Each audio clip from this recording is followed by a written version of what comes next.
From Rixie, this is Frameform.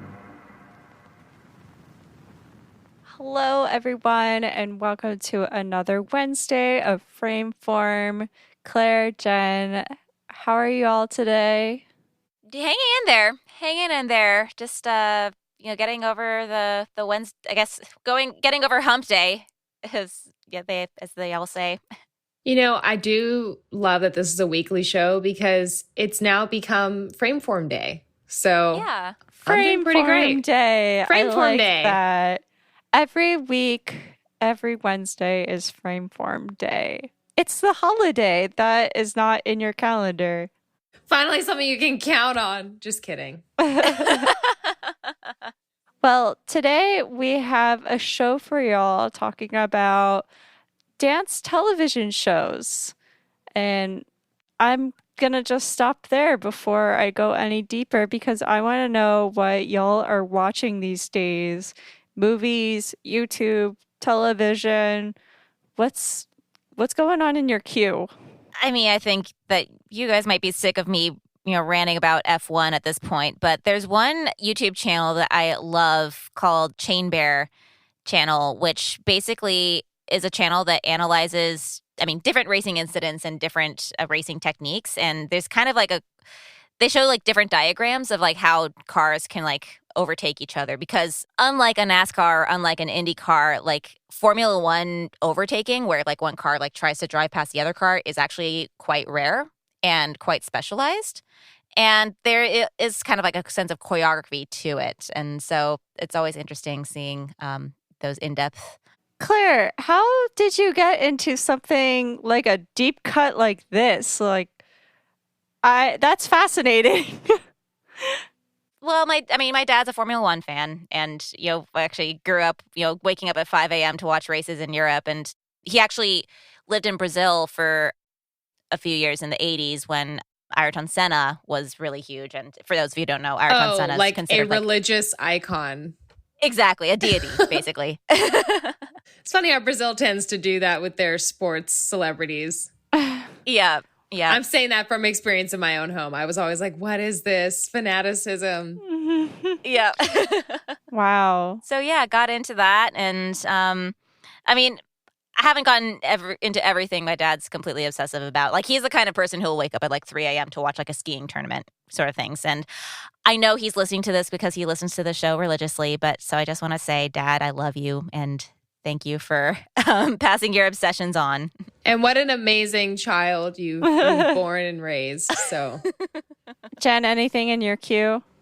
You know, I think I'm ashamed to admit it, but I think admitting it's the first step. I am addicted to YouTube for sure. Oh, I am too. Just play it all the time. I went through a podcast phase, and I'll listen to audiobooks more when I'm driving because I can actually focus a little bit better and I'm not making as much noise. But I will passively listen to YouTube while I do so many different things.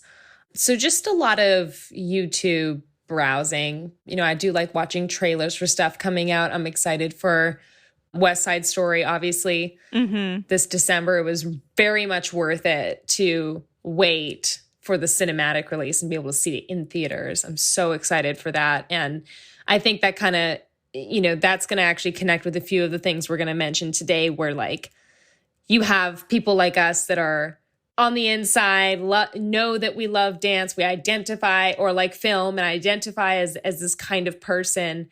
But every once in a while, these things come across that just transcend culture at large and become, make this thing a household conversation. And yeah, I think that I'm forecasting that come December, even the months leading up to it, we're going to see a little bit of warming up to an excitement around this film, because I do think it is going to be a really big deal. It's a film about racism. Absolutely. People are, TikTok has billions of users every day. So their minds are very much on dance and movement. I think it's going to be a huge hit. And that's not even why I'm excited about it, but, just ready yourselves. I agree. YouTube, I think that's a thing. I think that's totally a household thing. Everyone watches something on there, and I too sit and watch it in the background as I work on projects on After Effects where I don't really need to be paying attention to an edit, but I'm just doing something technical. Yeah. What's one of your favorite channels? Oh, God. I'm not going to talk about what I binge watched today. Okay. I'll throw another one out there. The Take. I love The Take. They do video essays. Some of them are actually about like dance and musicals, including a really good one about why we need the movie musical or something like that. But Jed, I actually watched one of your recommendations from a while back, and I finally got around to it, watching it with my partner, which was the Accents series on on Wired. Yeah. That guy is so talented. He just went into each part of the region like it was melting butter. And he just like shifts like a psycho. Really? It's like watching Val Kilmer in The Saint. It's so crazy how just seamlessly he was switching to accents, and you could tell exactly where he was going. And also just all the linguists on there that were talking about, like, you know how like the Latino community, how they say their L's differently, like, and even just showing physiologically how it happens. Right. Just listening to it a few times just to understand how they do it. I mean, the production is really insanely fast. Yeah, it's very quick, especially when they have the guests come on. I felt like you can't win in a way because it was good that they had guests. They had like their representative to talk about like, you know, Hispanic dialects, and they had someone talk about the res accent, you know, but it was kind of like, it's kind of like you still had this guy in the main and then, okay, thanks, bye. Anyways. Yeah, I don't think I could see it any other way, though, because I was thinking about the rhythm of the edit when people were coming in and out,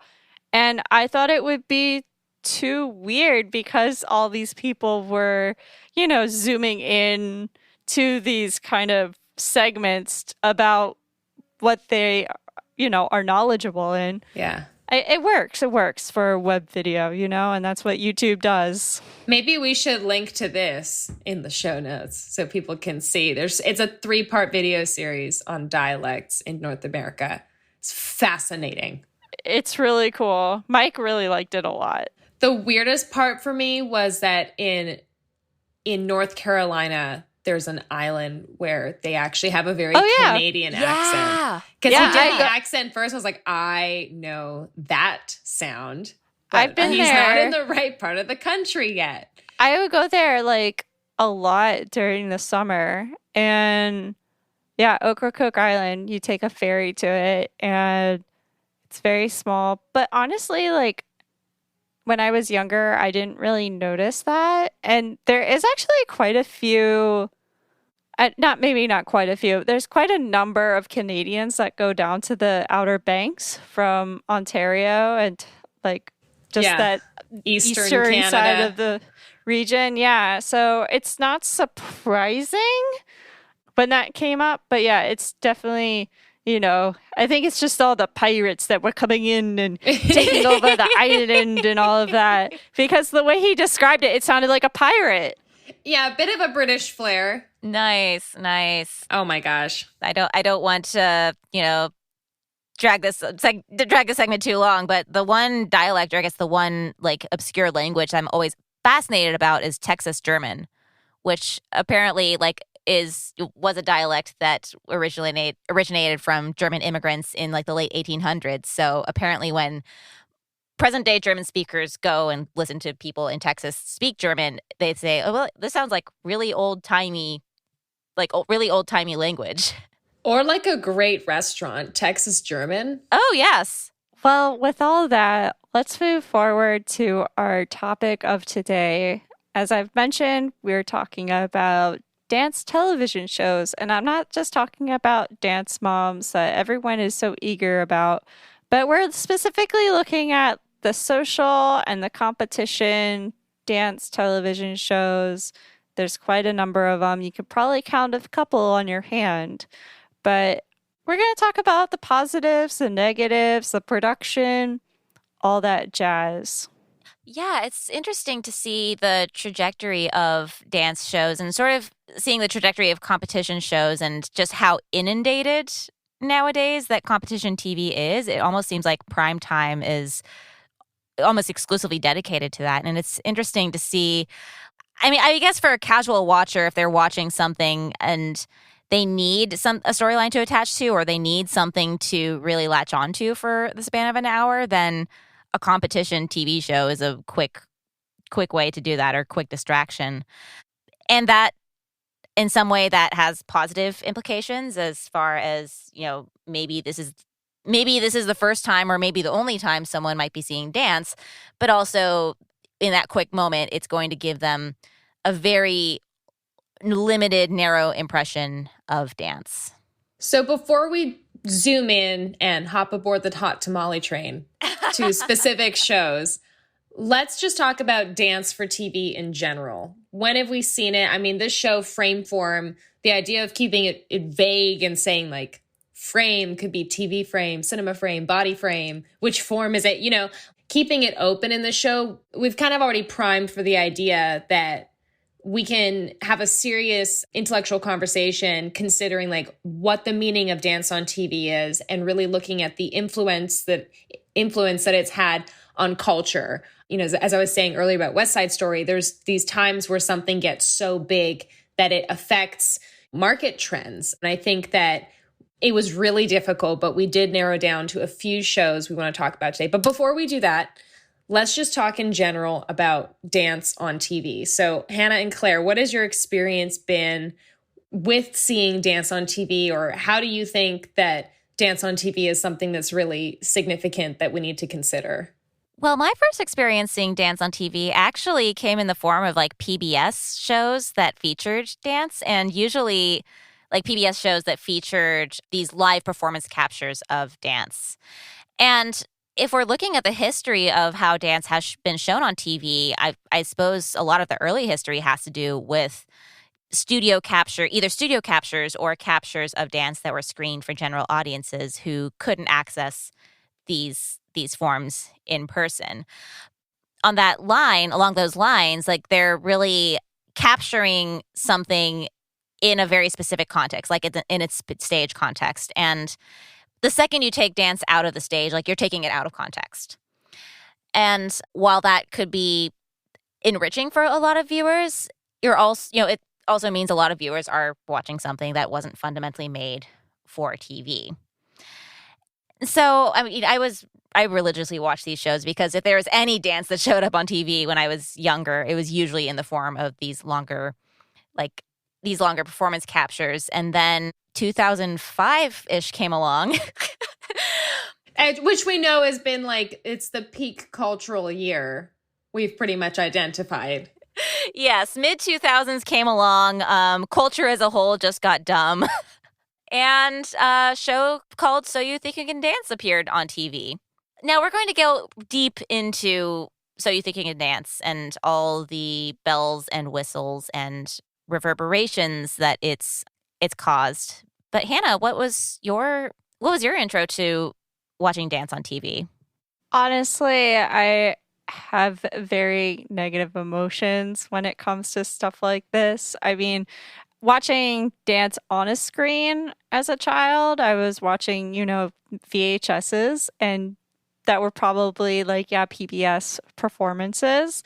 And that's where I get inspired by watching The Nutcracker and Alvin Ailey and all of that really great content to have from your local library. But then, after American Idol and having, the revamp of a competition show, that's where it just kind of gave me a negative taste in my mouth with everything being so explicit and exploitive, because the dancing was not what I was learning. And that's when just even being in a studio with competition dance involved in it gave me kind of like what I have a PTSD feeling of just being judged and having to look a certain way. And you're not going to be as good as those people. And that really took a toll mentally to me. And even though like we have these like really fancy lights and all these camera movements and all of that, it's just not my cup of tea at all. So preparing for this show was very tough, I would say. Well, Hannah, thank you for being vulnerable with us to share that. And I want you to know you're not alone. I share your feelings, and I'm not going to say your exact feelings. I'm in your mind, of course not. But as someone that grew up in the same generation as you, and I think this is a version of what today's generation is going through with social media. Yeah, exactly. This had a social reality to it. This was media. This was still, it was marketed, as you said, like the dance version of American Idol. And it had like the phone-in votes, and it did change the way that dance was choreographed and like, the standards. And I understand what you're saying, that it had like a formative impression on you, because I think it did come out at that very strict, that very formative time for us. And I think the important thing is that dance doesn't need to be competitive. And I think this is something that informs a lot of the work I do with youth in dance. Dance is a celebration over competition. Exactly. Even you can get feedback. You can go to a competition like event. I actually direct the guidance experience, and you can go perform, you can get professional feedback, you can get all the benefits of being on stage, but you don't have to be pinned against other people and have like photogenic contests and like, all this other stuff that kind of comes with the hype culture and the pop culture. And So You Think You Can Dance had a lot of like a massive impact on different parts of the dance industry. And even as young dancers in the studios, we certainly felt that impact. Yeah, Jen, I just love that emphasis on dance as celebration and dance not in a competitive space. And the first show that we're going to talk about very much emphasizes that, and really emphasizes how dance can reach audiences that it might not otherwise reach and be a celebration for those who may not have a huge voice in society at the moment. And I think that a few shows exemplify that, as well as Soul Train does. Cue the intro music. Just kidding. We can't use it and it sucks, but you should totally go to the show notes and like just deep dive and listen. We've actually linked to a 10-minute and a full-length documentary on Soul Train, and it's certainly worth a watch. Anyways, yes, Soul Train started in 1971 by Don Cornelius in Chicago. Something that's really significant to mention about this show is that it was really made for, by, and about Black people, and with the focused goal to show positive examples of Black culture when it came to dance and fashion and music. And the original seed of the idea was Don Cornelius wanted to make a Black version of American Bandstand. So, you even think back to, the three of us weren't around then. So maybe think back to your real life, or if you're like us, think back to stories such as Hairspray or what we see in Greece, and the youth engagement. And Soul Train was like this in the 70s, and it was disco. And it was a place where a lot of dancers got their sort of launch pad for their career, and people learn their dance moves, much like we experience with television and now, internet later. But just the dance and the focus on individual expression and freestyle here, I think there still is no show like this. And even TikTok doesn't emphasize much freestyle as much as remaking and replicating choreography. The thing about this show is that it very much is a platform for individual expression, but individual expression within a communal interest and communal support. And I think that the Soul Train line, which was such a feature of the show, really exemplifies that, in that some of you may have unwittingly done this, maybe at a wedding or a bat mitzvah, back when we had those in person. But basically the line features, two lines of people, and people go down the line and move and dance. And while there is a sense, I don't necessarily want to call it one-upmanship, but while there is a sense of like trying to like show your movement and show what you can do, there really isn't a sense of competition or really a sense of supplanting. That it really is, a feature within that really uplifts the group around you. They're selling an amazing party, not a tough competition. And that's where people want to go. With Soul Train, what's so wholesome about it is just how small and just kind of this cozy environment of people just doing their own thing and also getting to know the artists where they're able to have a conversation with them. And when we put that in contrast next to So You Think You Can Dance, it's so different. It's just big and flashy and over the top, where Soul Train really got down to getting to know one another in a space and getting to know people that you look up to in a space and be able to have a conversation with them without having, this is me, look at my hair, look at my outfit. It's just kind of more of a family vibe, which is funny to say because a show like So You Think You Can Dance has to, has like a family vibe as well, but in a totally different kind of sense where we're just there to watch than to be there as a whole, where that's what Soul Train was doing, was being a family in the production and watch it as a family outside of the production on your screen. Totally. And I think those are some of the main things we have to consider when we're looking at television specifically, is like, how is it made? What's like the real story behind it?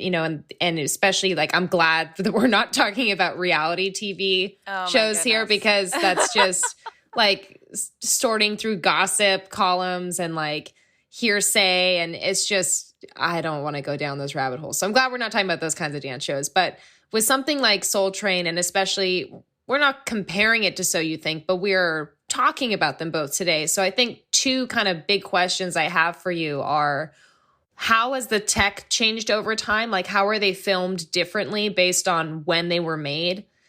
And what do they have in common? Like, what are those timeless things that they have that impacted people? And I feel like I keep saying culture, but I feel like that's the word for it. Looking at this, I always like to not make a Venn diagram, but just, look at everything and then figure out what is the common thread here. And I have to say music is a big one, because that's how you can reach the broad public, is what you're hearing on your radio dial. I mean, both of them are bringing in, not physically like Soul Train did, where they had live performances, but, they're using big artists that are famous in that time and using that music to dance to feature. I mean, I know there was some circumstances in So You Think You Can Dance, but also, again, this is like millennium, early 2000s, where they're featuring a little bit more independent artists, as well as like maybe music soundtracks from movies that have a specific song, because we're also using contemporary dance instead of social dancing. But one thing that they don't have in common is just production value.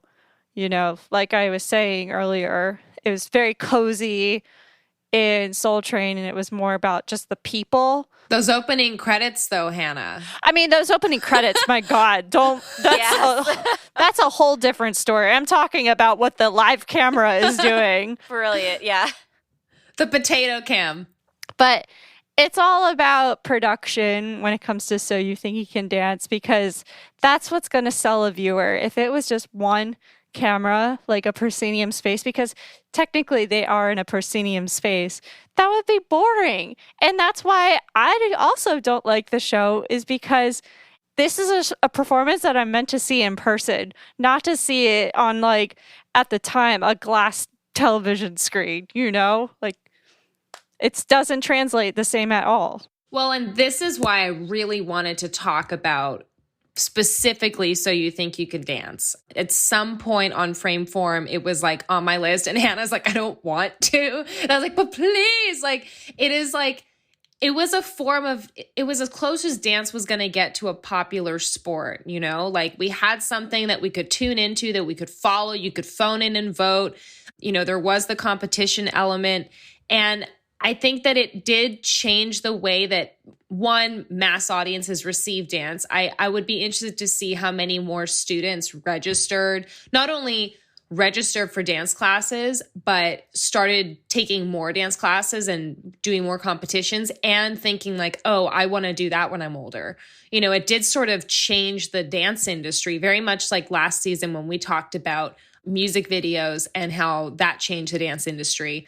So You Think became this sort of rite of passage for a lot of dancers and this feather in the cap where even kids that were just graduating fresh out of high school that were very strong performers were then getting these huge teaching gigs and making massive amounts of money with like this celebrity package, you know, versus a teacher package. And it really skewed even the way that payment was in the industry. So it's certainly a subject worth talking about.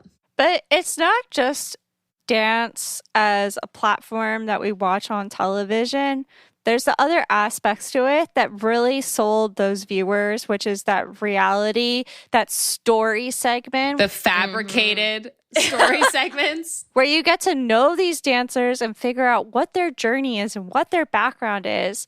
And I get it. People love that. People love this, like, get to know someone behind the curtain situation. But I mean, that's honestly what people really were drawn to. Oh, they went through this, and that's why I'm going to vote for them right when I see that number come up. And that's the whole production part of it, that really the producers knew what they were doing to sway those people to make them money, basically. Those fees applied. Definitely. And I mean, that was one of the, I mean, first of all, like So You Think You Can Dance was one of those shows that, like, for the first time in my life, like, just random people, like, who I had no idea were at all involved with dance were now suddenly interested in dance. And the reason they cited, Hannah, was precisely that fabricated, you know, BTS process behind the scenes thing, which is, again, very skewed and, I mean, very constructed. And I mean, that little hat thing, like, I don't know if they did still do it, like, where they, you know, okay, you pull it out of the hat and you get your genre. Like, I mean, there was only one card in that hat. Come on. No, and I'm sure they like actually cast the dancers for what they were going to somewhat do better in, / what the choreographers wanted, / yeah. I mean, what's interesting about the show, and also going of Hannah, what you're mentioning about the producers, was the fact that one of the producers was incredibly visible in it and really was kind of playing the role of the heel in a way. To the point, like, I remember back in the day, like, reading a So You Think You Can Dance recap that was actually sanctioned by Fox. And this recap absolutely laying in to Nigel Lythgoe and absolutely, like, providing, like, the absolute contrast of Nigel Lythgoe. And this was sanctioned. And this was also a part of the way the show was constructed and the part of the way the show was marketed, in that it was setting up this thing of, here are the good guys, here are the bad guys, here's that one judge that you want to throw tomatoes at. And that element was a huge part of the reception of the show. Well, and the celebrity choreographers and then the first generation of competitors that came back as choreographers, the show kind of built out this whole network of celebrity and certainly had this reality show elements as well. Something that I was concerned about a couple summers ago was my husband and his tap company, the Jam Project. They were actually accepted to World of Dance Season 2. And I was so concerned that they were going to make up some crazy backstory or there was going to be some insane manipulation. And there were some changes to like choreography and adapting it for, you know, from what the company would originally do to what actually went on TV and what the producers wanted. So I actually thought about asking him to share on Frameform a little bit about that. So here he is, Mark Orsborn of the Jam Project, who's going to share a bit about like what that process was like, changing the choreography from the idea you had and the piece you auditioned with to what we actually saw on TV.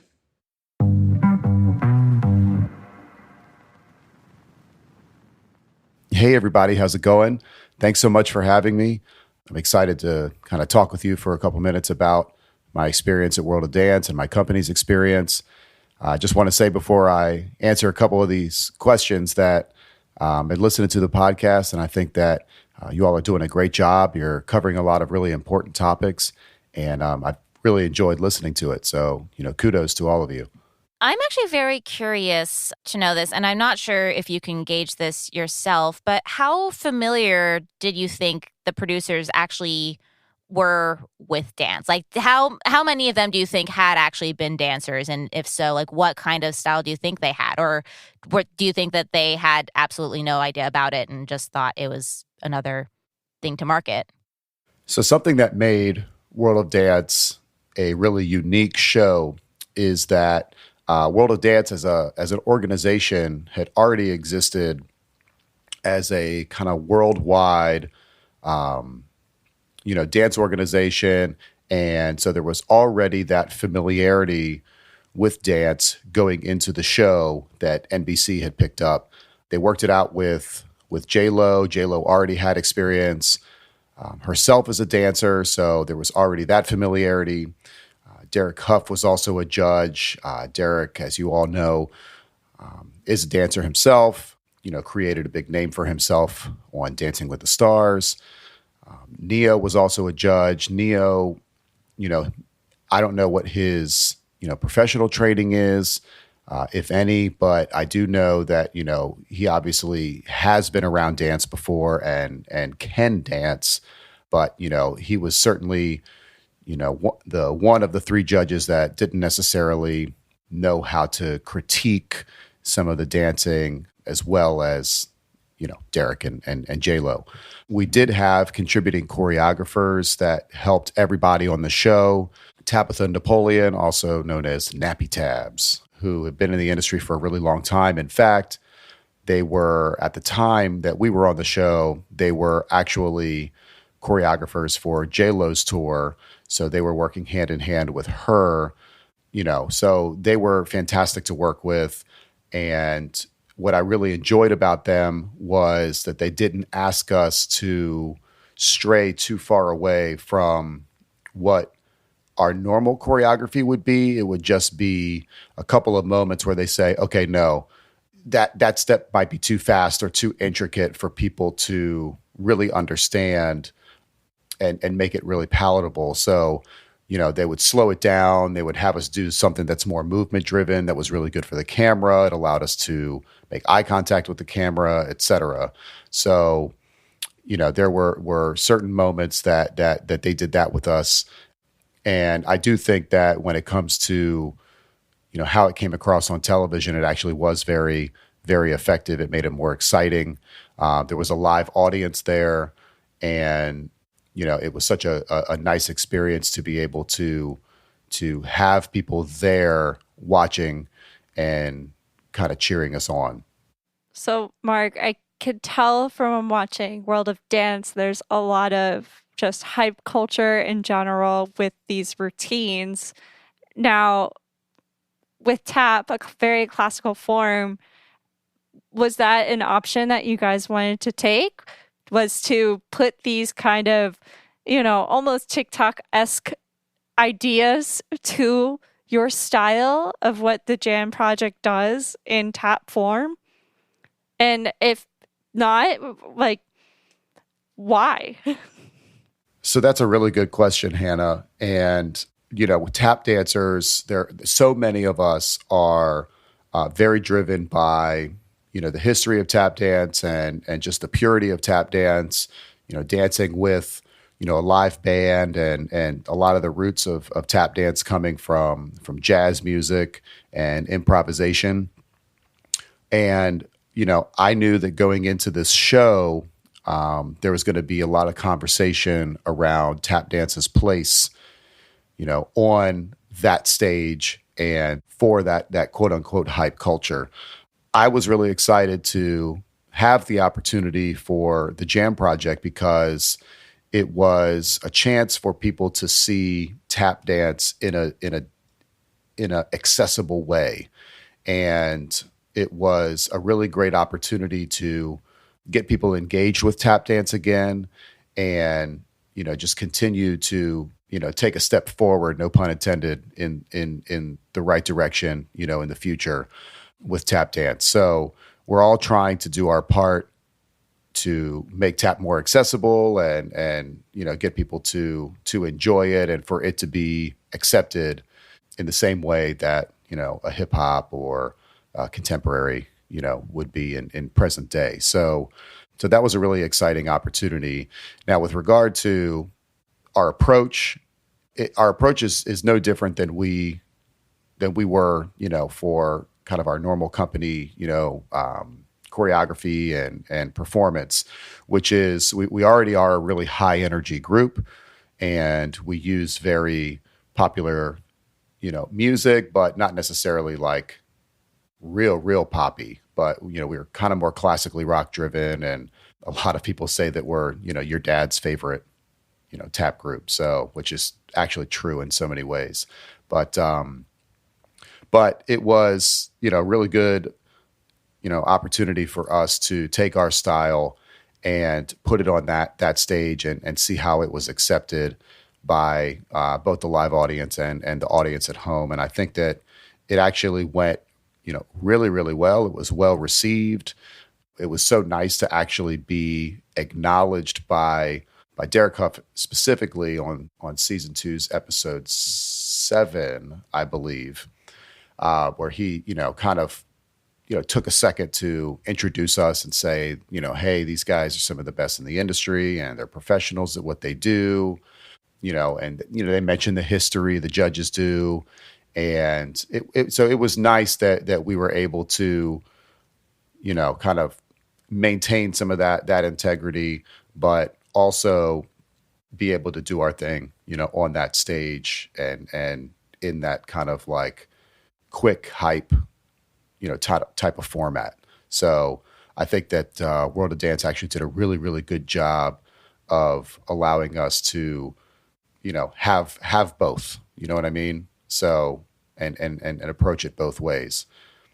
It was also great that the backstory wasn't false like we've seen in some other dance reality shows. They almost exploit some life tragedy to try and get votes. And it was really just authentically you all, and you all have been dancing together since you were little boys. So it was fun to see that manifest on a really big stage for this great big audience. And thank you for joining us today to talk to our audience about your experience on World of Dance.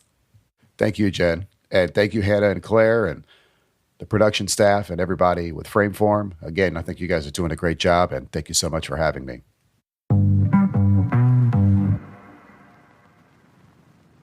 Well, there you have it. So, there's the behind the scenes that the producers want you to see, and then there's what actually happens. So perhaps not as juicy or scandalous as you might have thought, but good insight nonetheless. Thank you so much, darling, for joining us. So, as we've talked very negatively about these kinds of shows, besides Soul Train, which we celebrated, it actually celebrates dance. I mean, what can we do as, dancers in the film community, or even just anybody worldwide who is involved in dance, and maybe also TikTokers? How can we make, change for better to show dance in this kind of format? If we had a perfect world, what would you want to see, basically? Well, I know something that was a challenge with So You Think You Can Dance in particular was the question of cultural appropriation. And I feel like if that show had come out now, it would be looked at with a lot more critical eyes.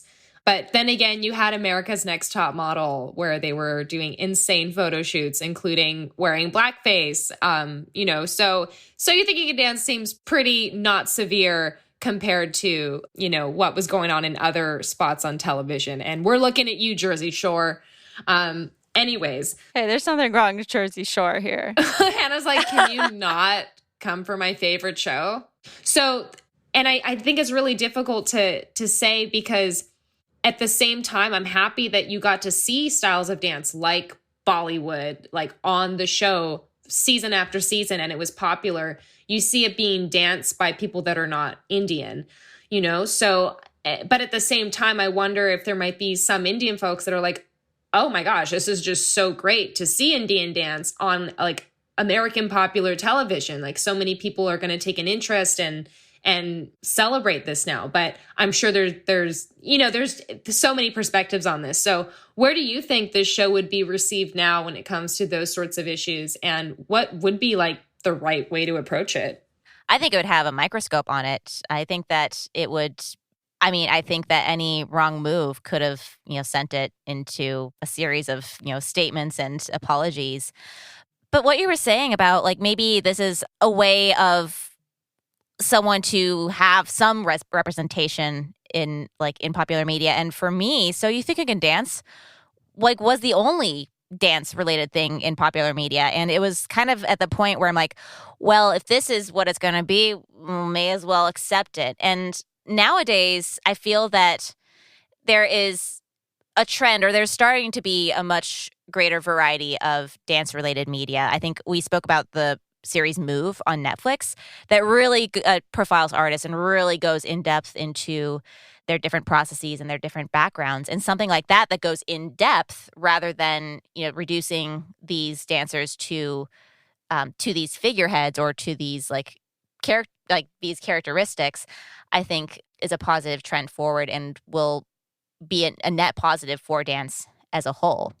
I mean, dance is the oldest art form, I believe. It doesn't require any external technology or any assistance. It's just the human body in motion. And, it's come so far. And over time, the way that technology interacts with it affects the way that we receive it, affects the way that we make it, the way that we remember it. And hopefully by taking some time to talk about Soul Train and, just scraping the surface of, what that meant at the time and why that was such an important show. And then also looking at So You Think and some of the positives, but also some of the maybe negative effects. I think it's definitely a worthwhile conversation that we should return to and look through the lens of other shows. Like we didn't even talk about, of course, like the dance reality shows, which honestly I don't want to talk about, or the ballroom shows, or even like the hip hop shows, like America's Best Dance Crew.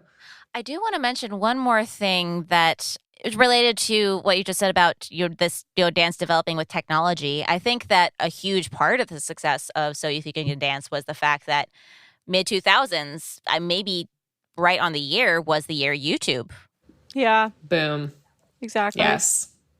Many of these dances, even if people didn't catch them the first time, many of them went viral. And I think as the show went on, as other dance shows started to be established, maybe they're originating on TV, but they're living on the internet. Mm-hmm. Like World of Dance, is tailor-made for, the casual YouTube surfer. And I think that in some, this really shaped dance content as we're seeing it right now. We see TikTok, which is kind of the low end of that curve. That has a quick expiration date, though. Those come and go real quickly and fall deep in an archive, whereas YouTube, it will just kind of exist and live forward because of how easy searching is. Right. But dancers are spending, especially with COVID, they're investing so much of their time building their careers to these platforms. And I think we're at this kind of point of no return where there's not the same gatekeepers of media. These shows, Soul Train, you had to get there early to try and get on the show. So You Think went from these quote unquote open auditions to pretty much recruiting and casting the season, Mm-hmm. So it's just interesting that we're now at this point of no return where people have seen so many examples. Consumers have such short attention spans, such high standards. It costs so much money to produce things and to get to that level of consumer demand, but then also have it low enough for the price. And it's unfortunate because it's almost like the quality of the work can get worse in that situation. And I think that, the best work we're always going to see is going to be in those caverns of curated programs and, not in the mass culture. I really don't think that whatever gets out there in the forefront is always the best stuff, but it's always worth seriously considering because if it's having that big of a cultural impact and affecting that many people, it's certainly something we need to take take very seriously. 100%. Well, we started with YouTube. We're ending with YouTube. And YouTube, long live YouTube. Keep the ball rolling and keep the internet alive by making greater change of lifting these individuals through their own platform. But with all that said, Jen, Claire, thank you for another day of Frameform Day. And thank you, Mark, for joining us as well. We have an announcement this week. Coming up, the Kinesthesia Film Festival from Independent Dance in London is hosting their screening in person this year. The event will take place on the weekend of July 17th and 18th at Middlesex University. For more information, see the link in the show notes. Tune in next week where I will be sitting down with Amari Carter and friends from the Motion Dance Collective. I really look forward to hashing it out in this crossover episode with a little meeting of the Screen Dance podcast minds. So tune in.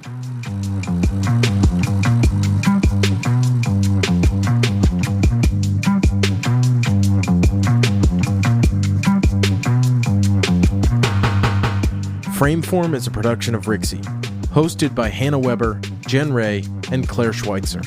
Edited by the Frameform team. Mix and theme song by myself, Mason Carlton. Thanks for listening. We'll see you next week.